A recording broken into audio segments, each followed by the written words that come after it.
Good afternoon dear student. जैसा कि पिछले वीडियो में आपने मरकरी सेल भी पढ़ा होगा और साथ ही साथ उससे पहले आपने लैक्लांस सेल, जिसको शुष्क सेल या जिंक कार्बन शुष्क सेल कहते हैं, उसे पढ़ा होगा।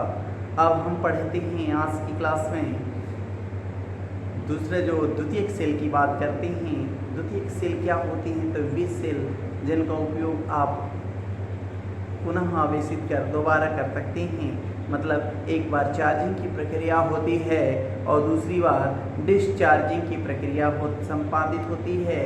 इन सेलों की बात करें तो इन सेलों की जो क्रियाविधि होती है उसमें चार्जिंग और डिस्चार्जिंग दोनों होता है।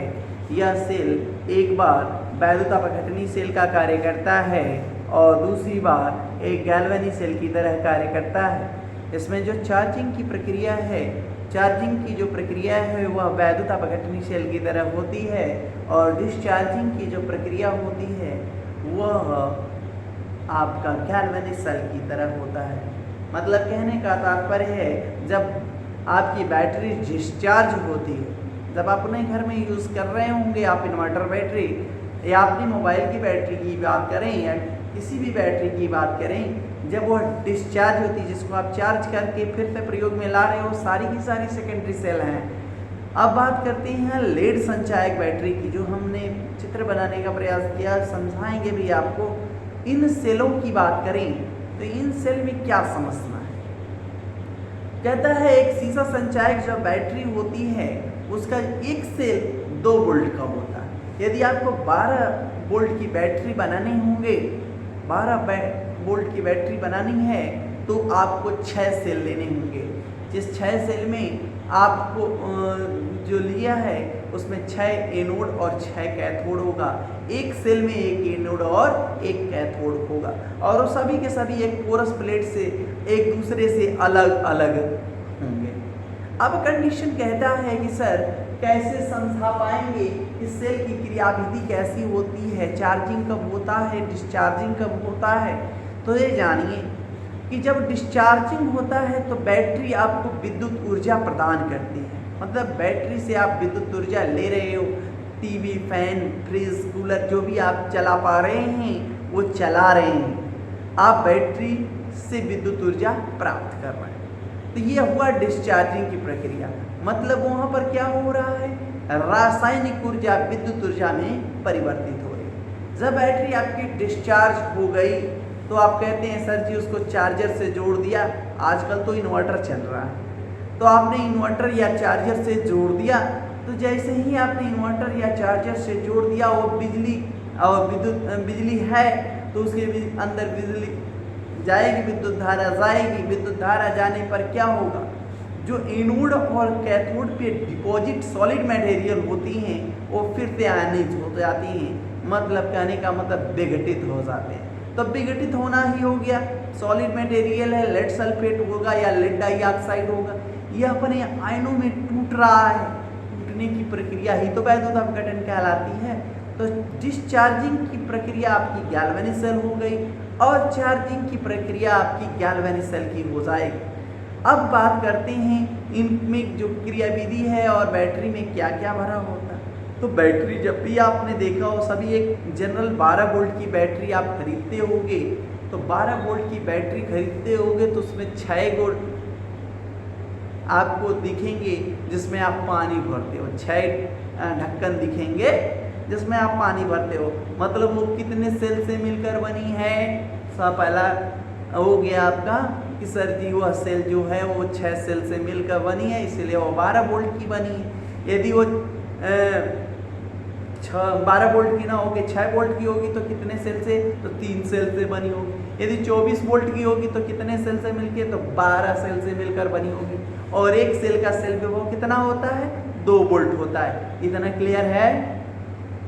अब बात करते हैं बैटरी आपने एक अच्छी खासी कल ही मार्केट से खरीदा या आपके पास ऑलरेडी है, आप घर गए और उसका ढक्कन देखा तो ढक्कन की संख्या आपने पाया 6, तो घर की आपकी बैटरी हो गई 12 वोल्ट की। मतलब उसमें कितने सेल हैं? 6 सेल हैं।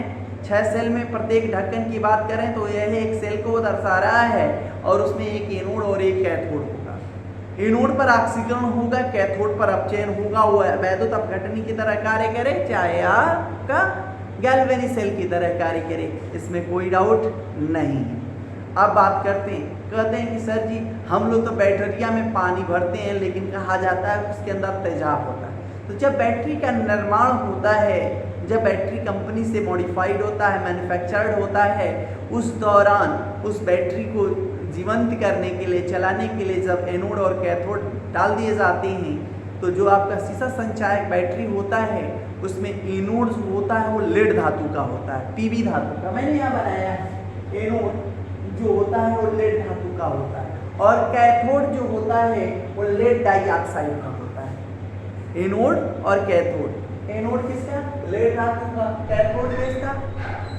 आपका लेड डाइऑक्साइड का होता है। अब इसकी अंदर जब कंपनी मैन्युफैक्चर करती है, उसी समय उसके भार के अनुसार, मतलब बैटरी के भार के अनुसार उसमें लगभग 38%, जिसको आप 1250 का पानी बोलते हैं, 38% आपका तनु H2SO4 भर दिया जाता है। जैसे ही भर दिया जाता है वो सेल वर्क ऑन करने लगती है, चालू हो जाती है, ऑन मोड हो जाती है, टेस्टेड ओके। अब उस समय आप विद्युत धारा प्राप्त कर रहे हैं। आप कंडीशन हो गई, आप जब घर पे लाते हो तो देखते होगे कि सर जी कुछ दिनों बाद बैटरिया में से पानी कम हो गया, तो पानी आप कहते हैं कि बैटरी में से पानी कम हो गया सर, पानी डालना है। तो आप पानी डालते हो तो उसमें क्या होता है, तो वहीं पानी जब डाल देते हैं तो पानी भर जाने के बाद आप जैसे ही उसको चार्जिंग प्रक्रिया में लेते हो, वैद्युत अपघटनी की तरह कार्य करता है। तो मतलब सेल में जो H2SO4 होता है वो वैद्युत अपघट्य का कार्य करता है, लेकिन नॉन कंज्यूमेबल होता है, जल कंज्यूमेबल होता है, जल लेता रहेगा, H2SO4 बैटरी के अंदर बनता रहेगा। अब बात करते हैं कैसे बनेगा और कैसे होती है उसकी क्रियाविधि, तो उस पर डिस्कस करते हैं। डिस्कस करने के लिए एक बार हम चार्जिंग की प्रक्रिया लेते हैं और एक बार हम डिस्चार्जिंग की प्रक्रिया लेते हैं। अब बात करते हैं हम discharging. Discharging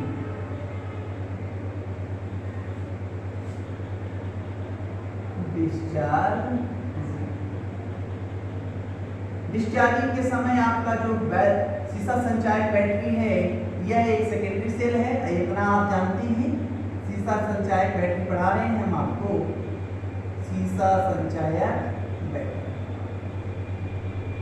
lead storage battery, lead storage battery. Discharging प्रक्रिया, डिस्चार्जिंग प्रोसेस, इसमें यह एक गैल्वेनिक सेल की भांति कार्य करता है। गैल्वेनिक सेल एनोड पर किस चीज का एनोड बना है?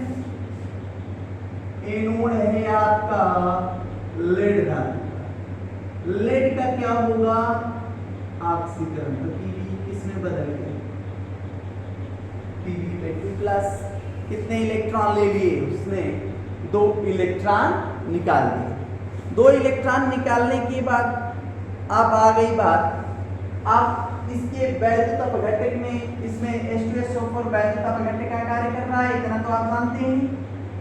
जैसे ही जानते हैं इतना तो आप जान ही जाएंगे आप कि H2SO4 यदि वैद्युत अपघट्य है तो ये अपने आयनों में टूट जाएगा, H+ और SO4 माइनस में टूट जाएगा। यहाँ पर SO4 पे 2- आयन Pb2+ से क्रिया कर जाएगा, क्या हो गया? बन गया PbSO +2 इलेक्ट्रॉन। अब पूरा का पूरा एक रिएक्शन, दोनों को हम जोड़ दे रहे हैं, दोनों रिएक्शंस को एक साथ लिख दे रहे हैं। ध्यान दीजिए ये काम हो रहा है, हम दोनों रिएक्शंस को ऐसे लिख दे रहे हैं, तब टेंशन आपकी खत्म कर रहे हैं। एनोड की बात कर रहे हैं, एनोड लेड धातु का होता है, विलयन में मौजूद है सल्फेट आयन, सल्फेट आयन उसको ले लेगा, PbSO4 बन जाएगा। तो यहाँ Pb किसमें बदला है? Pb पे 2+ में, और 2 इलेक्ट्रॉन क्या हुआ? निकल गया। प्लस और माइनस मिलके जुड़ के PbSO4 एक सॉलिड कंपाउंड बन गया। आप सेल में भी देखेंगे Pb किस में बदलता है, PbSO4 में, 2 इलेक्ट्रॉन निकल गए। अब बात करते हैं कैथोड की बात। यहाँ एनोड कैसा होता है, ऋण होता है, कैथोड कैसा होता है, धन। डिस्चार्जिंग की प्रक्रिया में यह सेल किसकी तरह कार्य करता है, बार बार कह रहे हैं कि डिस्चार्जिंग की प्रक्रिया में आपका जो सीसा संचायक बैटरी है, लेड स्टोरेज बैटरी है, सेकेंडरी सेल जो है वह किसका कार्य करता है, तो गैल्वेनिक सेल का कार्य करता है। यहाँ पे PbSO4 के साथ क्रिया करके PbSO4 बना रही है और 2 इलेक्ट्रॉन निकाल रही है। दूसरे केस में क्या हो रहा है, जो PbSO जो आपका कैथोड किसका बना हुआ है, लेड डाइऑक्साइड का, PbO2। यह भी तो सल्फेट कूलम के साथ जुड़ेगा, माइनस प्लस आपका कितने इलेक्ट्रॉन भाग ले रहे हैं, 2 इलेक्ट्रॉन, और विलयन में क्या मौजूद है, H+ आयन, H+ आयन भी भाग ले रहा है और 2 इलेक्ट्रॉन भी भाग ले रहे हैं। ये सब जुड़कर क्या बना देंगे, ध्यान से देखिएगा, PbSO4 यहाँ पर भी बनेगा, PbSO4 कई इलेक्ट्रॉन, कई हाइड्रोजन आयन है, 2 प्लस H2O। देखिए समीकरण संतुलित है क्या, चेक कर ले, PbSO4 प्लस हाइड्रोजन आयन की बात कर रहे हैं, हाइड्रोजन आयन कितने यहाँ पे भाग ले, 2 तो सल्फेट मूलक है ना पूरा, 2, एक यहाँ लग गया, एक यहाँ लग गया, तो 2 बनाने के लिए इसको कितना होना पड़ेगा, 4 होना पड़ेगा, ये 2 होना पड़ेगा, एक यहाँ पर लगा और एक यहाँ पर लगा, तो कितने H+ आयन आ गए भैया। अब देखिए समीकरण संतुलित हो गया, एनोड और कैथोड दोनों को मिला दिया जाए, दोनों को मिला दिया, दोनों को मिला दिया तो क्या क्या कट जाएगा, देखें आप ध्यान से, ये से ये कट गया, कट गया। आपका Pb है ये वाला प्लस PbO2 है ये, और ये पूरा का पूरा मिलकर कितना H2SO4 हो जाएगा, 2H2SO4 हो जाएगा, इज इक्वल टू 2 PbSO4 हो जाएगा प्लस 2H2O हो जाएगा। देखिए समीकरण संतुलित है कि नहीं, 1 2 2 Pb 2 SO4 की संख्या 2 तो 2 2 दुना के 4 हाइड्रोजन, 4 हाइड्रोजन, ऑक्सीजन तो देख ही रहे हैं, अच्छा खासा सही। ये आपकी पूर्ण सेल अभिक्रिया हुई कब, जब वह डिस्चार्जिंग फेज में रही, तब पूर्ण सेल अभिक्रिया डिस्चार्जिंग फेज में रही। अब बात करते हैं चार्जिंग प्रक्रिया में, चार्जिंग प्रोसेस। चार्जिंग प्रोसेस में आपका जो वैद्युत अपघटनी सेल की तरह कार्य करेगा आपका सीसा संचायक बैटरी, तो आपको वैद्युत अपघटनी सेल भी पढ़ाया है। डिस्चार्जिंग सेल में इसकी क्रियाविधि कैसी होगी, वैद्युत अपघटनी सेल जैसी होगी, सेल जैसी, यहाँ कैसी थी, गैल्वेनिक सेल की तरह। अब आपको कहोगे सर जी चार्जिंग और डिस्चार्जिंग प्रक्रिया में आपने हमें कंफ्यूज कर दिया। कंफ्यूज आप एकदम नहीं होंगे, बस केवल सिग्नल याद रखें, सिंबल याद रखिएगा, एनोड यहाँ ऋण होता है, कैथोड धन होता है, और डिस्चार्जिंग में प्रक्रिया में वो क्या हो जाएगा, जो एनोड हो जाएगा वो धन हो जाएगा और कैथोड आपका ऋण हो जाएगा। जैसा कि हमने ये बनाया है, यह वैद्युत अपघटनी प्रोसेस को ही करता है। ये जो चित्र में भी समझाऊंगा, कंडीशन देखिए ध्यान से, इस सेल को जस्ट उल्टा कर रहे हैं, वैद्युत अपघटनी सेल की बात कर रहे हैं, सेल जैसा होगा तो इससे क्रियाविधि में क्या होगा, एनोड आगेगा, एनोड कैसा हो जाएगा, धन हो जाएगा, धन हो जाएगा तो यहाँ पर रिएक्शन क्या होगा, जो आपके कैथोड पर अभिक्रिया हो रही थी, जो कैथोड पे जो उत्पाद बना, जो प्लस वाले पे बना, उसी को उल्टा कर दीजिए, और कुछ भी नहीं करेंगे, वही आपका पास आएगा। पहले तो बैटरी प्रक्रिया में आप आए तो एनोड पर क्या होगा, ऑक्सीकरण होगा। तो आप एनोड पर क्या इकट्ठा हो गया, एनोड पर इकट्ठा लेड सल्फेट हुआ था PbSO4 + 2H2। जैसे ही आपने जल डाला, मैंने कहा ना बैटरी केवल जल लेती है, आप सल्फ्यूरिक अम्ल नहीं डालते। एक ही बार डला आया मार्केट से, आपने वही डाला, फिर इसके बाद नई तरह से आप नई सिरे से नहीं डालते। तो आप लेड सल्फेट + H2, आपने क्या हुआ, ये वैद्युत अपघटन हो गया। क्या हुआ, वैद्युत अपघटन हो गया। जैसे ही आपने इसमें क्या हुआ, यहाँ विद्युत ऊर्जा मिलने पर रासायनिक अभिक्रिया होगी। यहाँ पर क्या हो रहा था, रासायनिक अभिक्रिया के फलस्वरूप क्या मिल रही थी, विद्युत ऊर्जा मिल रही थी। यही है मतलब, यहाँ विद्युत ऊर्जा किसमें बदलेगी, रासायनिक ऊर्जा में, या रासायनिक अभिक्रिया करवाएगी मिलने पर। तो लेड सल्फेट जल के साथ जुड़ेगा तो क्या बनाएगा, PbO2 बनाएगा, SO4 पे 2- बनाएगा, 4H+ बनाएगा, 2 इलेक्ट्रॉन निकाल दे। फिर से मैं बात जो कह रहा हूँ वही, किताब में जाने से पर प्रॉब्लम आएगी। प्रॉब्लम को खत्म कर दो ना, सिंपल सी बात की एनोड है तो ऑक्सीकरण होगा। अब धन तो आपको बदल गया, एनोड कैसा हो गया, धन हो गया, वहां एनोड कैसा था, ऋण था। अब कंडीशन आ गई कैथोड की। कैथोड कैसा होता है, ऋण ध्रुव होता है। तो जो ऋण पर जो हो रहा है उसका उल्टा कर दीजिए। ऋण पे क्या हो रहा है, लेड सल्फेट 2 इलेक्ट्रॉन ग्रहण कर रहा था, PbSO को 2 इलेक्ट्रॉन ग्रहण कर लेगा। ये जो निकला है इसको ग्रहण करते ही इसमें बदल जाएगा। तो आप कह देंगे सर जी हम Pb में बदल जाएगा, SO4 पे 2- बदल जाएगा। ध्यान से देखिए, यही बात कर रहा हूँ, इसका उल्टा। इस पे धन वाला है ना, तो इसको बस उलट दीजिए, ये आगे हो जाएगा, ये पीछे हो जाएगा। उसी तरह कैथोड की बात आएगी तो ये आगे हो जाएगा, ये पीछे हो जाएगा। अब दोनों को जोड़ दें, पूर्ण सेल अभिक्रिया हो जाएगी, 2 इलेक्ट्रॉन से 2 इलेक्ट्रॉन कट जाएंगे। क्या हो जाएगा भैया, देखिए 2 PbSO4 हो गए कि नहीं हो गए,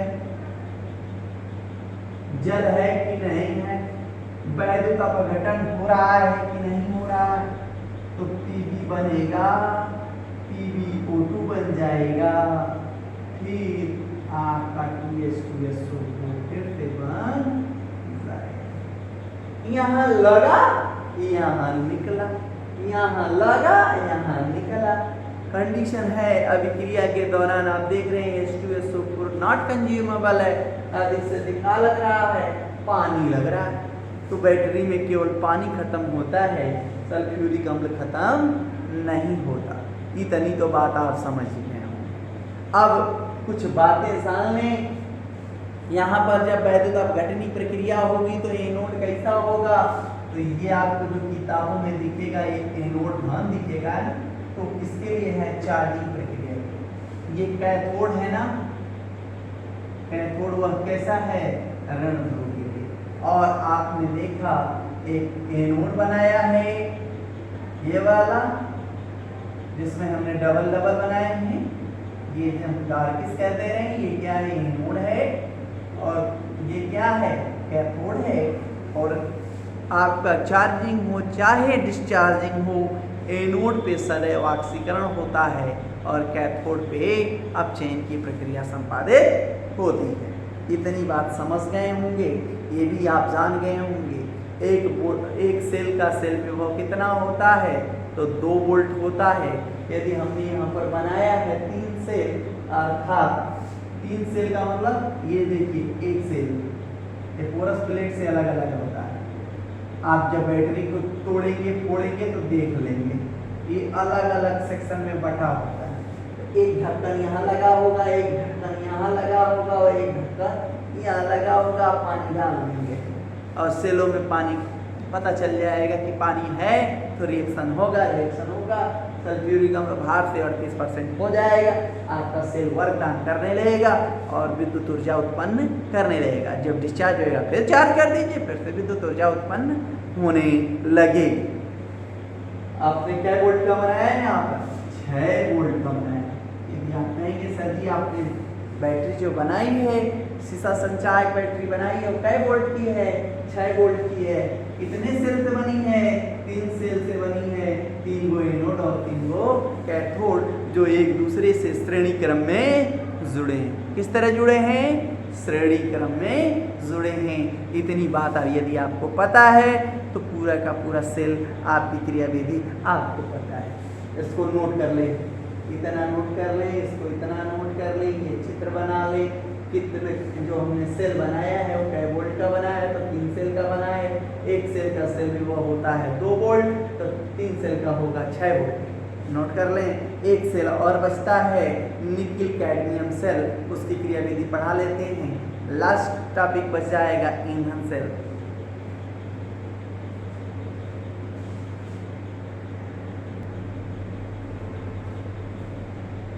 निकिल कैडमियम सेल के बारे में भी बताया जाए तो निकिल कैडमियम संचायक सेल भी एक सेकेंडरी सेल का एग्जाम्पल है।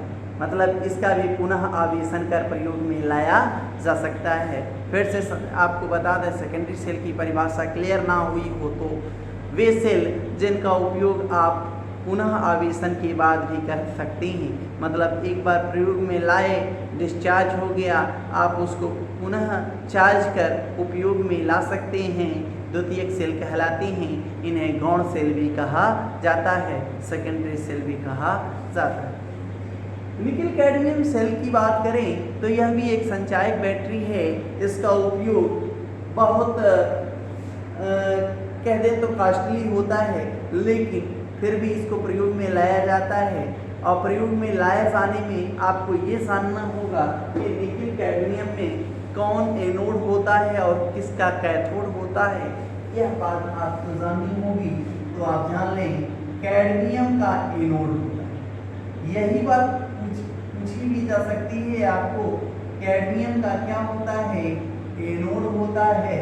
और निकिल ऑक्साइड, मतलब यहाँ पर जो निकिल है उसकी ऑक्सीकरण संख्या कितनी होती है? +4 की बात कर रहे हैं। निकिल ऑक्साइड किसका कार्य करता है? कैथोड का कार्य करता है। और इसमें पोटेशियम हाइड्रोक्साइड KOH वैद्युत अपघट्य के रूप में प्रयोग में लाया जाता है। वैद्युत अपघट्य के रूप में लाया जा सकता है। यदि आप यहाँ पर बात करें कि OH को तोड़ दें तो किसमें टूटेगा? K+ और OH- में क्रियाविधि पर चले आए तो यही इम्पोर्टेंट है। बस जान लेंगे, आती तो केवल आपकी वही है लेड संचायक बैटरी, लेकिन है टॉपिक में पढ़ा दिया जा रहा है आपको। कैडमियम है फर्स्ट ऑफ ऑल, ये किसमें चला जाएगा? 2 इलेक्ट्रॉन निकाल दें। OH आयन भी है तो उसके साथ अपना हाइड्रोक्साइड मतलब उसके साथ अपना हाइड्रोक्साइड बना लेगा। तो इस अभिक्रिया को हम ऐसे ही सीधे जोड़ दें तो आप कंफ्यूजन में हट जाएगा। CD+2OH- CdOH का होल ट्वाइस +2 इलेक्ट्रॉन। ये OH कहाँ से आया है तो आप समझ आएंगे, बता देंगे कि सर जी ये तो वहीं से आया है, एनोड। आई बात कैथोड की। कैथोड पर क्या? कैथोड किसका बना हुआ है? निकिल, ऑक्सीकरण संख्या 4 है, उसका ऑक्साइड है। यह किसके साथ जुड़ जा रहा है? तो जल के साथ। किसके साथ? जल के साथ। जल के साथ जुड़ गया, 2 इलेक्ट्रॉन ले लिया, क्या हो गया? निकिल अपना हाइड्रोक्साइड बना लेता है। OH आयन फिर से बन गया। मतलब एक बार आपने इस सेल में पोटेशियम हाइड्रोक्साइड ले लिया, फिर आपको लेने की आवश्यकता नहीं, वो बनता रहेगा। और क्या होगा, और कुछ भी नहीं। समीकरण संतुलित है, दोनों को जोड़ दें। यहाँ पर क्या हुआ है, तो ऑक्सीकरण हुआ, यहाँ क्या हुआ है, अपचयन हुआ है। अब बात करते हैं दोनों को जोड़ दें। परीक्षा में इतना ही लिखना है ना, कि इससे ज्यादा एंगलर नहीं लिखना। CD प्लस, देखो OH से OH भी कर जाएगा यहाँ, CD plus NiO2, direct cell अभिक्रिया लिख दो तो भी कोई दिक्कत नहीं है। सेल अभिक्रिया, ये किसका है, एनोड है, ये क्या है, कैथोड है। दोनों जुड़ेंगे, जुड़ने के बाद सेल बनेगा, सेल बनने के बाद क्या होगा, कैडमियम अपना हाइड्रोक्साइड बनाएगा, निकेल अपना हाइड्रोक्साइड बनाएगा, और इस सेल का जो सेल विभव आएगा 1.34 वोल्ट आएगा। ध्यान नहीं है, ये आपको याद रखना। या किसी किताबों में यह 1.4 वोल्ट भी लिखा मिल जाएगा, परेशान न होइएगा। बात लगभग इतना ही इसकी सेल विभव आती है, ये नहीं तो ये नहीं था, याद रखिए। तो निकेल कैडमियम संचायक बैटरी भी कैसा है, सेकेंडरी सेल का है, लेकिन यह ज़्यादा थोड़ा महंगा होता है। फिर भी इसका उपयोग दिन प्रतिदिन बहुत ज़्यादा किया जा रहा है, क्योंकि यह सीसा संचायक बैटरी की तुलना में इसका जो रख रखाव होता है वह बहुत ही कम होता है, कम खर्चीला होता है। छोटा और बैटरी भी क्या होती है, छोटी होती है। तो ये आपने सीख लिया। आज के लिए इतना ही। कल हम आपको ईंधन सेल बतलाएंगे। ईंधन सेल में पर्यावरण मुक्त सेल होता है, उसकी दक्षता लगभग 80% होती है, बहुत अच्छा सेल माना जाता है। उसमें मतलब आपको उपयोग में लाना है तो एटमॉस्फेयर से प्राप्त हाइड्रोजन और ऑक्सीजन को ही प्रयोग में ला के सेल बनाएंगे। उस सेल से जो वेस्ट मटेरियल, इस सारी सेलों में से आप देख रहे होंगे कि सब रॉ मटेरियल निकल रहे हैं, और रॉ मटेरियल आपके सीधे के सीधे वेस्ट मटेरियल हो जाएंगे, फेंकेंगे तो क्या करेंगे, पॉल्यूशन क्रिएट करेंगे।